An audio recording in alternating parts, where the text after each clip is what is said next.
یہ ہماری تاریخ ہے 1500 سال کی کہ مسلمان جب بھی بنے ہیں سخت حالات کے اندر بنے ہیں. یہ حالات تو ہمارے سامنے کچھ بھی نہیں. اس امت نے اس قوم نے ایسے حالات زمانے میں ہزاروں مرتبہ دیکھتے ہیں.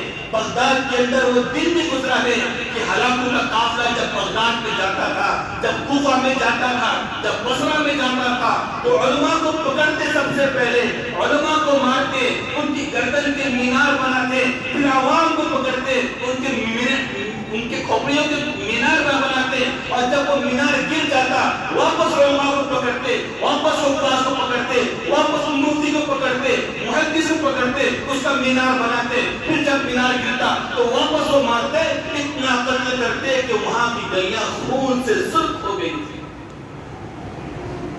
لیکن امت نے پھر محنت کی, اپنے آپ کو بدلا, اپنے آپ ایمانی جذبہ لائے, اپنے آپ ایمانی حرارت لے کے اللہ نے پھر سے حالات کو سازگار کر دیا. آیا ہے یورش تاتار کے افسانے سے. مورخین لکھتے تھے کہ تاتاری قوم جب اسلامی حکومت میں گھستی تھی تو ان کی گلیاں سرخ ہو جاتی تھی. وہ یہ کہتے تھے کہ اب کوئی مسلمان نہیں بچے گا. لیکن مسلمانوں نے پھر سے ہمت کی, پھر سے حوصلہ کیا, اپنے پیر پر کھڑے ہوئے, ایمان والے بنے. تو علامہ اقبال کہتے ہیں آیا ہے یورش تاتار کے افسانے سے, مل گئے کعبے کو پاس باس صنم خانے سے. کہ جن لوگوں نے مارا تھا وہی لوگ کعبے کے پاس با بن گئے کہ نہیں کعبے کوئی ہاتھ لگا نہیں سکتا. اپنے آپ کو بدلو, اپنے آپ کو بدلو. زمانہ بہت تیزی سے بدل گیا ہے.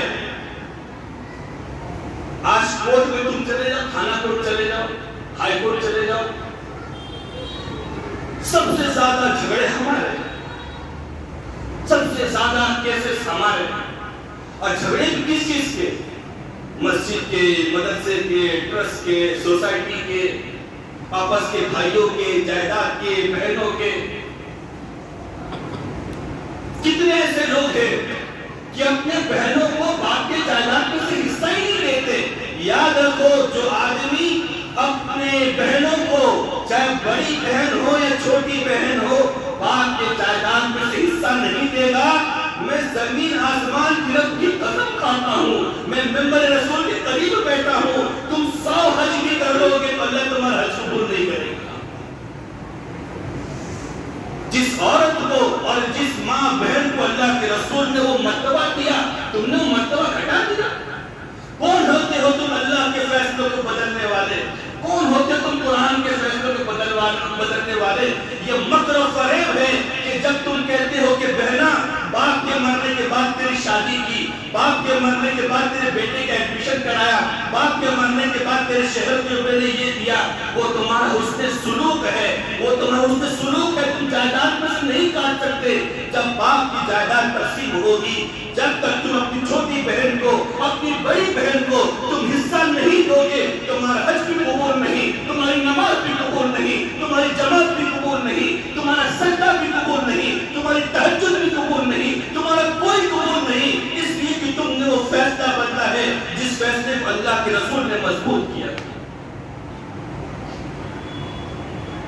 جس عورت کو, جس لڑکی کو پیدا ہوتے ہی زمین میں گاڑ دیا جاتا تھا, اللہ کے نبی نے فیصلہ بدلا نہیں. یہ عورت ہے, یہ اماں ہوا ہے, یہ ماں ہے, یہ بیٹی ہے, یہ بہن ہے, یہ خالہ ہے, یہ پھوپھی ہے. اس کو تم زندہ رکھو, اس کو تم عزت دو, اتنی عزت دو کہ اگر یہ تمہاری ماں بنتی ہے اس کی خدمت کرو, اس کے پیر دباؤ, اس کی الٹی کو صاف کرو, اس کی گندگی کو صاف کرو, اس کو تکلیف پر دو, اور اتنا خدمت کرو, اتنا خدمت کرو. اور جنت تحت اقدام الامہات, کہ جنت تمہارے ماؤں کے قدموں کے نیچے. اللہ کے رسول نے فرمایا کہ جو آدمی اپنے بہنوں کے ساتھ حسن سلوک کرتا ہے, مجھے بہت افسوس ہوتا ہے جب میں کورٹ میں جاتا ہوں, اے بابا کشنا حالت تو نکلے, تمچا کائے ٹکرا, تمچا کائے بھانڈوان, اے بھائی تیرا کیا مسئلہ ہے؟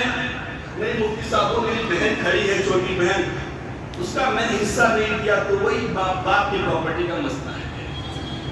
تو مرو, تمہاری ایسی جائیداد, اور برباد ہو جائے تمہاری ایسی جائیداد جس میں تم اپنی بہنوں کو تم حصہ نہیں دیتے۔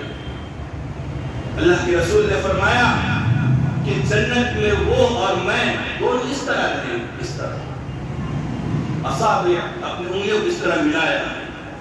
تو صحابہ نے پوچھا کہ یا رسول اللہ وہ کون ہوں گے، وہ کون لوگ ہوں گے؟ تو اللہ کے نبی نے فرمایا وہ شخص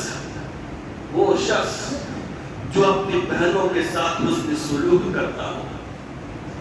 تم سے اچھے تو غیر ہیں، مجھے معاف کرنا، میں تمہارے مسجد کا امام نہیں، میں تم سے تنخواہ نہیں لیتا، لیکن تمہارا حق امام ہو جو تم کو صحیح بات بتائے۔ ہم سے اچھے تو غیر ہیں، کم از کم اپنے تہواروں کے اندر اپنی بہنوں کو جا کر کچھ دیتے تو ہیں۔ ہم تو عید کے موقع پر اپنی بہنوں کو عیدی تک نہیں دیتے۔ بولو دیتے نہیں دیتے؟ پھوپھی سے بات بند، کیوں بات بند؟ بولے جھگڑا ہو گیا پھوپھی سے بات بند، چاچا سے بات بند، جھگڑا ہو گیا چاچا سے بات بند۔ اللہ کے نبی صلی اللہ علیہ وسلم نے ارشاد فرمایا کہ باپ کے مرنے کے بعد چاچا جو ہوتا ہے وہ باپ کے درجے بھی ہوتا ہے۔ امام شافعی رحمۃ اللہ علیہ بہت بڑے امام، بہت بڑے محدث، بہت بڑے مفتی، بہت بڑے فقیہ، وہ کعبۃ اللہ کے دروازے پر بیٹھ کر لوگ درس دیا کرتے تھے۔ مولانا صحیح کہہ رہا ہوں؟ امام شافعی رحمۃ اللہ علیہ کعبے کے دروازے پر بیٹھ کر وہ درس دیتے تھے، لیکن جب وہ اپنے گھر میں جاتے تھے تو سب سے پہلے اپنے ماں کے قدم کو چومتے تھے اس طرح، تو ان کی ماں اپنے پیر پیچھے، بیٹا